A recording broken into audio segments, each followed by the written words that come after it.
The market's reaction to the surprise federal election result was initially positive, but the global backdrop remains ominous.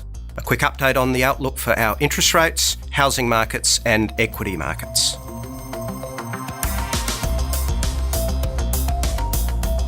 The Coalition's election win upset almost all predictions, but the removal of uncertainty around proposed policy changes appears to have given a boost to activity in housing, the stock market and to the currency, with the Australian dollar up around 1% the day after the result became clear, although unable to break above 70 cents.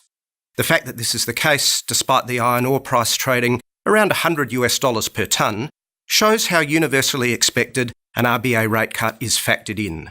So our well-established forecast of a lower Aussie dollar throughout this financial year is intact, although now that the US interest rates appear to have peaked, the downside might be more limited for the new financial year. The main reason the RBA are looking at reducing official interest rates remains the low inflation rate, which is near record lows for both the CPI and core inflation. And the RBA had hoped the jobs market would keep improving to turn this around. But now unemployment is back up at 5.2%, and underemployment is also higher. A couple of rate cuts appear inevitable.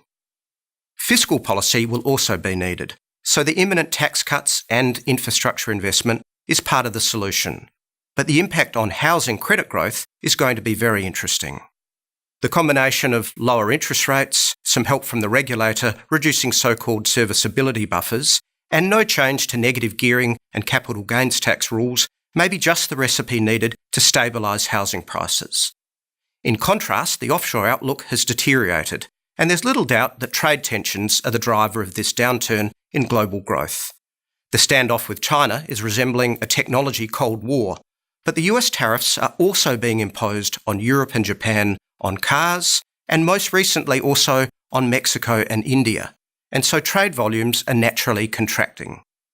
The other place this stress is being seen is in stock markets. As the chart shows, our ASX 200 reached fresh post-GFC highs since the federal election, but the US markets still have an ominous double top. We need to break above those levels to suggest confidence that the trade disputes can be resolved. So in the weeks ahead, we'll keep an eye on equity markets and their take on trade wars, on local property markets and the comfort they are taking from lower interest rates, and, beyond Reserve Bank monetary policy, the latest GDP growth numbers, which look like they'll only be around 0.5% for Q1, making year-on-year growth at or just below 2%. But of course, that's looking in the rear vision mirror.